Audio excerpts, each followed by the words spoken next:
Hi, this is Scott Garibay, and today we're going to talk about Dungeons and Dragons, and we're going to talk about Book of Many Things. We're going to talk about Chapter 10, the Sun chapter, okay? And we're going to talk about what that chapter focuses on, which is the Solar Bastion. And today I want to hit 3 points. The Spelljammer library map. All right, so let's jump into this. So first of all, so essentially the Solar Bastion is a brand new faction. It is a multiverse spanning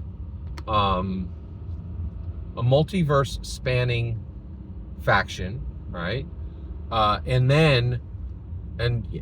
that's a big deal, right? Because that means you're hitting, Greyhawk, Forgotten Realms, Dark Sun, Ravnica, Theros, Strixhaven, right? And and many worlds beyond that. And so basically the Solar Bastion, it does 6 things. It provides, it prevents, it monitors, it finds, it tracks, and I think there's one more in there. It does all these things about the deck, and mostly it is an organization that is specifically targeted at protecting the multiverse against the deck of many things, very significant amount of chaos and harm, right? Which is really interesting. But when I read the chapter one, I absolutely loved it, and there was, it really it struck a lot of really cool things that I really enjoyed, and 3 of them I wanted to call out here. So the Solar Bastion is not only the name of the faction. There actually is a Solar Bastion. That is also the name of their headquarters. So the name of their headquarters is the same as the name of the faction. I would say that Solar Bastion is the faction itself, and they have a location that has the same name, which is Solar Bastion.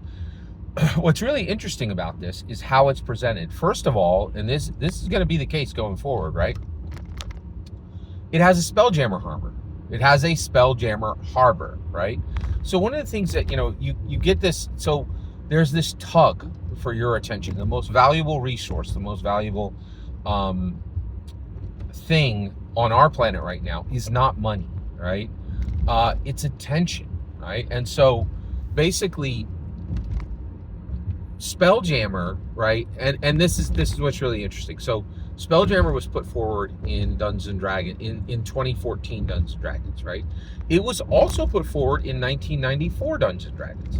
But that 1994 Dungeons and Dragons, that's what the OSR wants you to look at. And they're like, oh, it's so much better, right?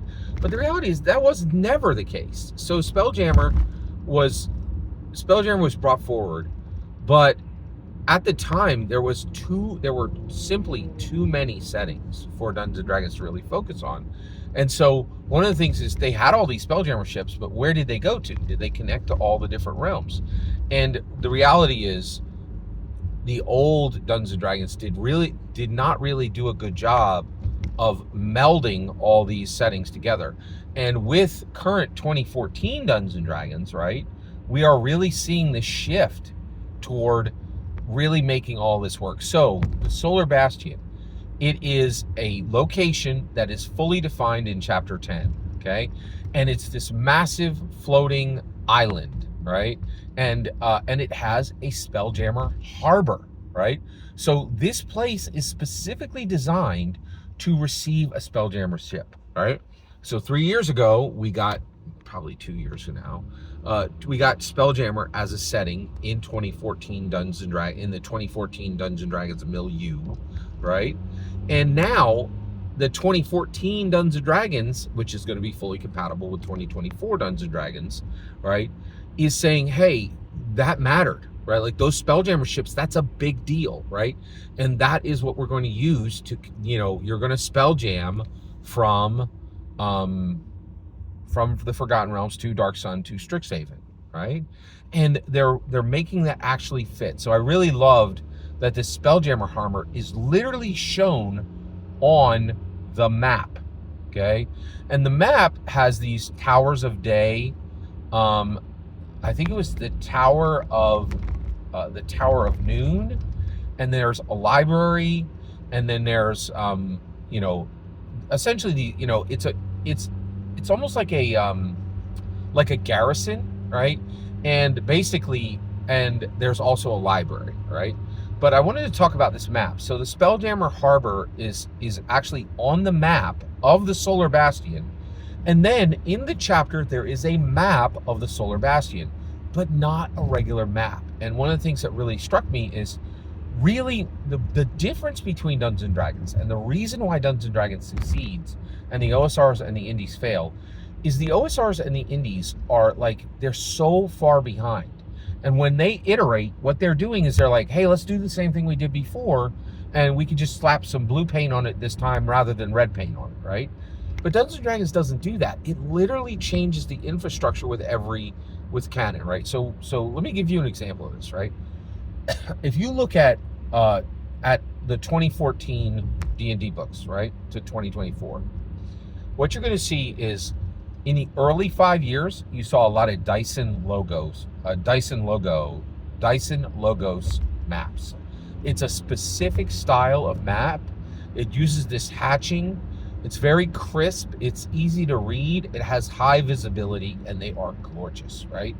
But over the last few years, Dyson Logos out. You don't see a lot of Dyson Logos maps in Dungeons & Dragons D&D canon hardbacks, right? And so what really struck me was in this BOMT book, in this Book of Many Things, the map that is used to show the Solar Bastion is exactly the same style of map that was used to show all the Strixhaven campuses, right? And these maps are all over the Strixhaven book, right? And what these are not like, you know, 5x5 grid maps that you can use to actually put characters onto, right? Player character miniatures onto. They are essentially spatial maps and iconic maps, spatial icon maps. So basically, the Solar Bastion itself, there's this gorgeous map. It's done in an extremely beautiful style, and frankly, I will say it's not really a D&D style. It's a lot of pastels. It looks like something you would see if that might be on a wall if you went out to brunch on Sunday with your girlfriends. It doesn't look grim and grungy. It looks almost like a pastel flower map, like a garden painting, right?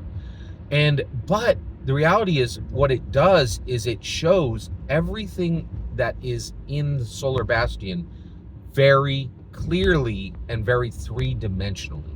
Not a straight top-down view, but a three-dimensional view. And then the other thing that's very clear is it's not to scale, right? Like, and actually it does say, like, here's a 100-meter, you know, it does have a key, right? But I'm convinced these are not actually to scale. The entire point of them is that they're like, hey, here's a location. This location has 7 or 8 important things on it. We're not going to, you know, we're not going to do a barrow maze where we tell you every single detail about every single room. This map is going to visually show you on one page, right? Or even less, right? It's going to show you the key areas of this location, the key items of interaction. And those are these towers that surround the Solar Bastion, the Spelljammer Harbor, right? And the library, right? And there's a couple more in there that, you know, I'm just not, they didn't stand out in my mind as much as the 3 that I just talked about. They also show that it's a walled island, right? Like it's guarded by these towers and the towers of day. And then each one of these items gets a paragraph, right? That's it, right? And so you can have these really super important locations, and they're not and they can be shown visually very, very quickly, right? And this map style is done for visibility and speed, and it's completely new. It really didn't exist before Strixhaven. We weren't using this before Strixhaven, right? But we've been using them in D&D canon books for a while, and they really have replaced Dyson Logos. And if you pay attention, you can see that the styles of maps are changing, and not just so to give people what they need, right? But literally to give the industry what it needs to iterate for the next 10 years, right? And that is really what Dungeons and Dragons is. That's why Dungeons and Dragons matters. That's why Dungeons and Dragons defeats the OSR and the indie constantly, right? And the other thing is, when they do this execution, they are bringing in the best of the business. And do you know why? Because they have money, because they're connected to a multi-billion-dollar global property. They're not just scrounging up cash from some pathetic Kickstarter, right? Oh, we're impressed with $2 million, blah, blah, blah, blah, blah. Like it's a rounding error on Hasbro's, Hasbro, we lost $1 billion last year. I don't know what you guys are talking about being proud of $1.3 million, and so they can pick up the phone and they can get the best in the business, because they're like, we're not going to give you a ton of money. We're just going to pay you probably better than anybody else in the industry, right? The only person who even pretends that they get better rates than Matthew Colville, and he may be doing it, is better than Hasbro D&D is Matthew Colville, and he talks a lot about paying a living wage to his artists and his writers, and actually they are taking action. They're saying, hey, we're gonna charge you $60 for a PDF, right, so that our artists can eat, right? And so that discussion is, but Hasbro can pick up the phone and say, we're gonna give you a great rate, right? It might not be the best in the industry, but it's good. And people are going to see your work, literally hundreds of that. This is going to sit in Barnes and Nobles. You can tell your grandmother she can pick it up, right? They don't need to go to some FLGS and maybe see one of the 2 copies they have. They can go to any Barnes and Noble and there'll be 10 copies on the shelf, right? Like, people will see your work, and you could put Dungeons and Dragons on your resume because every single person in the TTRPG industry knows what that is, right? And it's not just, you're not like Outland Bastions or whatever, like some super niche thing. Like, it's a known entity, right? Like, and they can say, oh yeah, I saw the Dungeons and Dragons Honor Among Thieves movie on Paramount Plus. You can talk to your work with regular people, with muggles will know your work, right? And so they can get the best in the industry because they're bringing clout, they're bringing money, right? And they're bringing actual access, right? Like, the work will actually be seen. So I love these maps, and I really think it's interesting to see, like, Dice and Logos is out. These new 1-page floral maps are in. And I love that Dungeons & Dragons is a live service intellectual property. Live service. You understand? This isn't some crusty, like, Pathfinders just iterate, doing the same thing they ever did. They don't change the infrastructure. And that's why they sell 1/10 of what Dungeons & Dragons sells. Last, I want to talk about libraries, right? So I love Dungeons & Dragons. And one of the things we're seeing is, when you have a major faction, right? When you have a major location, they're going to talk about libraries. And the reason why is Candlekeep, right? The Candlekeep on the Forgotten Realms, the Biblioplex on Strixhaven, these are major points of power. These libraries, these collection of books, are huge draws for adventurers, right?